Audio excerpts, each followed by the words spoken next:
la simbología de la pirámide cuadrangular tiene enormes concomitancias, lógicamente, con el concepto de número 3, de número 4, etc.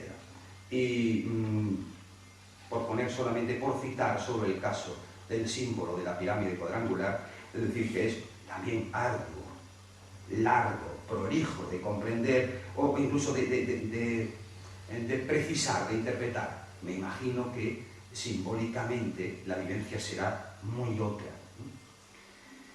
Pero ustedes lo saben, por la conocida anécdota, bueno, la conocida representación del dólar americano y su pretendida vinculación con la francmasonería universal, que la pirámide cuadrangular es otro de los emblemas internacionales, de los logos más conocidos de la francmasonería. Y es, como digo, de una interpretación muy exigente para cuyo trabajo ahora no disponemos de tiempo. Con estos símbolos, quería yo decir, los miembros de la orden se sienten, así lo hemos podido comprobar, absolutamente compenetrados y sumergidos en un ámbito que les es propio, que les es familiar, porque constituyen un espacio íntimo en el que se mueven a gusto, etc. Un mundo que no es este exactamente, que no es el real, pero que tampoco está al margen del real, sino más bien, como yo intuyo, debajo del real o paralelo al real, pero que intuyo que dentro de los trabajos pasan cosas, dentro de los trabajos rituales, digo, de la masonería, pasan cosas que por más que se pretendan describir, simular, sintetizar o describir, hay algo, un pozo posterior, como ha ocurrido siempre en las sociedades iniciáticas, que impide absolutamente la transferencia de ese dato, de esa información y de esa vivencia. Eso quería yo subrayar a propósito de esto.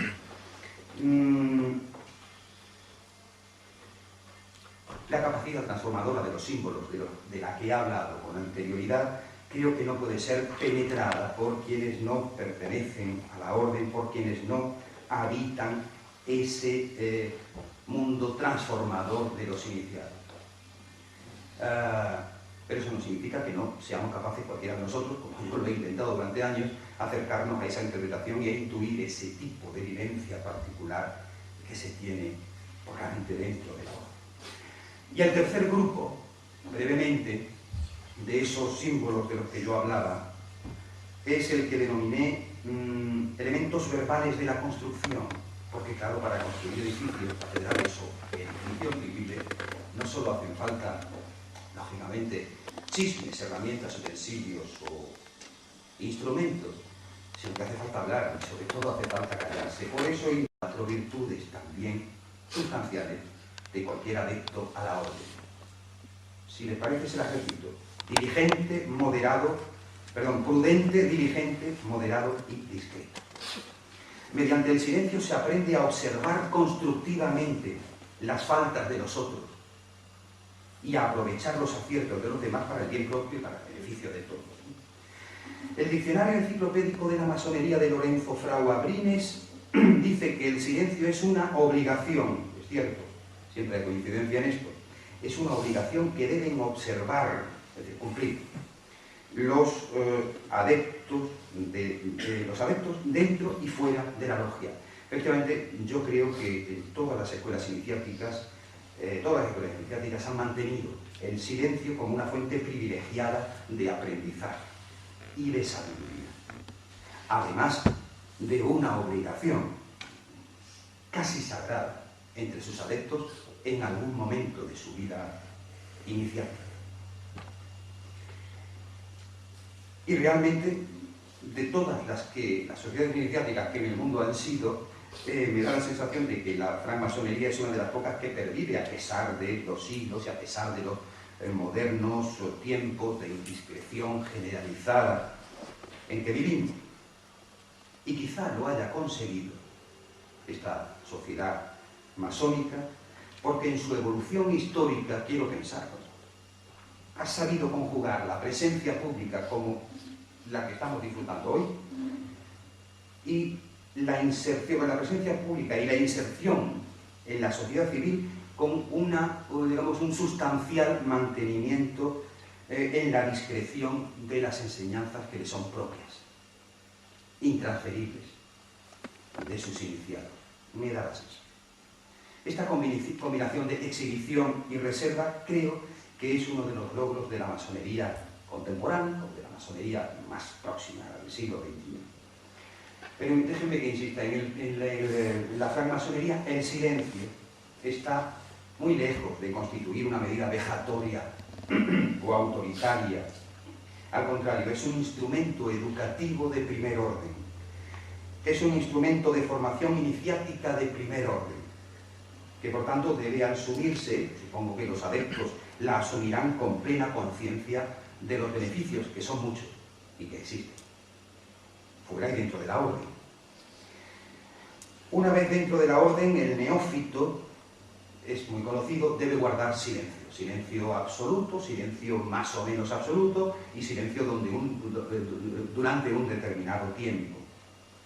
¿Para qué? Para aprovechar sus energías, para concentrarse y escuchar, a fin de aprender con los sentidos todo aquello, en fin, como motivo de aprendizaje esencial en el símbolo. Un silencio sostenido en el tiempo y que solo se rompiera cuando la necesidad de nuevo conocimiento lo demande desde dentro, es un silencio bien cumplido, es un tiempo bien cumplido y un magnífico aprovechamiento de sí mismo. El silencio masónico, como símbolo, se concibe en tanto que emoción. Bajo los efectos de la concentración, el silencio permite la apertura de una suerte de canales de asunción, de interiorización, de asimilación, especialmente efectivos. La ausencia de palabra, física, acústica o incluso mental, la ausencia de palabra permite a nuestro cerebro utilizar esas capacidades en escuchar y en observar con mayor profundidad, que es obligación de cualquier iniciado en cualquier sociedad secreta. Todo trabajo de introspección dirigido a la búsqueda de sí mismo para conseguir el equilibrio interior comienza por la gestión del silencio, por el manejo del silencio. El silencio iniciático es un símbolo crucial en la masonería. A pesar, como decía antes, de no estar soportado por ninguna figura, por ninguna imagen, ningún logo concreto.